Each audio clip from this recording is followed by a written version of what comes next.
कि कौन थे, क्या हो गए और क्या होंगे अभी। आओ विचारे आज मिलकर ये समस्याएं सभी। मित्रों, आज चर्चा का विषय संसद में सवर्ण जातियों की घटती हुई भागीदारी पर है।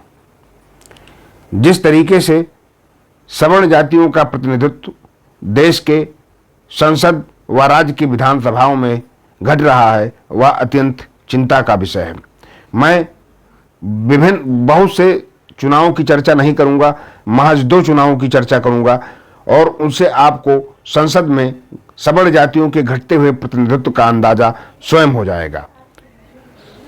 वर्ष 2019 के लोकसभा चुनाव में उच्च जातियों का प्रतिनिधित्व 28.5% था तथा ओबीसी का प्रतिनिधित्व 22.8% था। 2024 के चुनाव में उच्च जातियों का प्रतिनिधित्व 28.5% से घटकर 25.8% होगा, जबकि ओबीसी का प्रतिनिधित्व 22.8% से बढ़कर 25.4% होगा।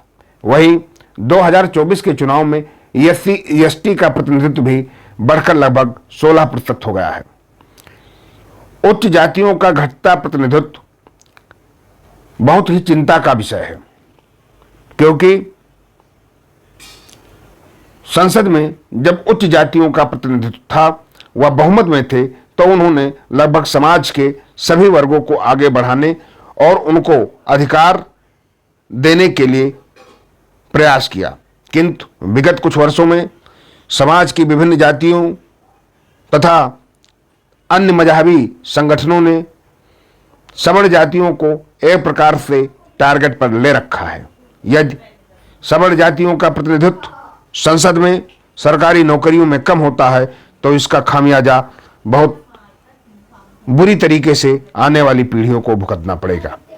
इस वीडियो का उद्देश्य सिर्फ इतना है कि आप लगातार देश और राज्य की विधायिकाओं में घट रहे सवर्ण जातियों के प्रतिनिधित्व तथा राजनीतिक दलों के मंसूबों को समझें कि किस तरीके से देश के राजनीतिक दल सवर्ण जाति को हाशिए पर लाने का प्रयास कर रहे हैं, और यह यदि में सफल होते हैं तो इस देश और इस समाज की भारी क्षति होगी।